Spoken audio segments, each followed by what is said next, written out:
مفسرین یک حکایت میارن از زمان حضرت موسی علیه السلام. میفرمایند که در زمان حضرت موسی قحطی آمد، یعنی که ناداری آمد. امروز مردم ما کریزیس میگن، کارهاش خوب نیست، میگن کریزیس شده، در بازار سودا نیست، در ساختمان ها پل ها رو نمیتین. در زمان موسی علیه السلام قحطی آمد، ناداری آمد. دوام 40 سال میگه قحطی دوام کرد. به حد و حالتی را رسید که میگه دوام 40 سال از آسمان یگان قطره باران نبارید. تماما میگه از زمین دیگه سبزه نمیروید، خوراکه باقی نماند. بعد از آن میگه خداوند وقتی که اینقدر قحطی آورد، حضرت موسی علیه السلام قومهاش همه را دعوت کرد، جمع کرد. 70,000 نفر از قومهاش گرفت و یک صحرا را طلب استسقا، یعنی دعا کردن و طلب باران کردن، بیرون برآمد. وقتی برآمد میگه دعا میکردن، همه زاره میکردن که ای پروردگار این قحطی و ناداری از حیات ما دور کن. رب العالمین میگه به سوی حضرت موسی خطاب کرد و ای موسی گفت در بین قومهای تو یک شخصیتی هست که 40 سال میشه به من، یعنی پنهانی ناآشکار دشمنی دارد. تا اون نفر از بین قومات بیرون نشوه من دعای شما را قبول نمیکنم، یگان قطره باران رحمت برای شما نمیفرستم. وقتی میگه حضرت موسی ایچ از جانب خداوند شنید، بعد از اون گوی پروردگار این قومهای من قدر زیاد هستند، من صحبتم کنم سخنم بگویم اینها سخنی من نمیشنوند. رب العالمین گو ای موسی تو بگو، من سخنی کرده در گوشهای تمام اینها میرسم.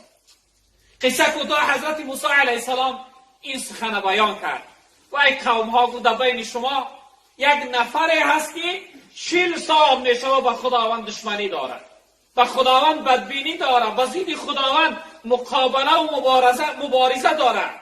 تا اگر اون نفر از بین ما بیرون نشود خداوند یعنی که دعای ما را قبول نمیکنه و باران رحمت نمیفرستد. این شخصیت میگه وقتی این سخن حضرت موسی را شنید فکر کرد شاید غیر از من یگان نفر دیگه هم دشمن خدا باشد. وقتی نگاه میکرد هر طرف همه قرار است شخصیتی از اون جمعیت بیرون نمیشود.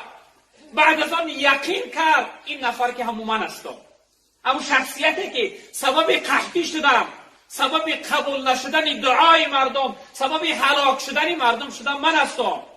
وقتی یقین کرد این شخصیت، بعد از آن میگه در حال به دل قصد کرد و اگر من این لحظه از بین جامعه بیرون شوم 70,000 نفر من میبینند در بین مردم بی آبرو میشم، شرمنده میشم. اگر بیرون نشوم این مردم همه از گرسنگی را هلاک میشن، میمورند. بعد از آن میگه به دل قصد کرد و پروردگارا من نزدیک توبه کردم. پروردگار اگر این لحظه من در بین این 70,000 نفر شرمنده و بی آبرو نگردانی، من به تو عهد میکنم که من دیگر گناه نمیکنم. من به تو عهد میکنم که از این پس من تو را عبادت و بندگی میکنم. وقتی میگه این شخصیت این جمله را یعنی به دل گذران، به دل توبه کرد، این لحظه بود میگه که یک پارچه ابر در آسمان پیدا شد، یک ابر پیدا شد، میگه به سوی بالای مردم آمد و باران باریدن گرفت. حضرت موسی علیه السلام میگه گفت سبحان الله، پروردگارا گفت از بین جمعیت یگان نفر بیرون نشده است، یگان کس بیرون نشده از بین جمعیت. این باران رحمت باریده است، از چه حکمت، از چه سیر است؟ رب العالمین گفت ای موسی گفت اون نفر گفت توبه کرد، من توبهش قبول کردم و گناهاش بخشیدم. حضرت موسی علیه السلام گفت ای پروردگار گفت از تو من بسیار التماس میکنم این شخصیتی خوشبخت برای من نشان بده. این خوشبخته که در یک لحظه توبه کرده، تو دعاش قبول کردی، توبهش قبول کردی و سبب نجات قوم من شد. این شخصیتی خوشبخت برای من نشان بده.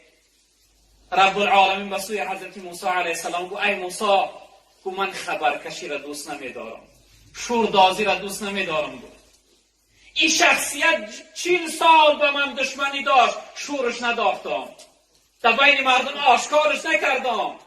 امروز که توبه کرده است، امروز یعنی خبرکشیش میکنم، هرگز خبرکشی نمیکنم. گفت ای موسی گفت من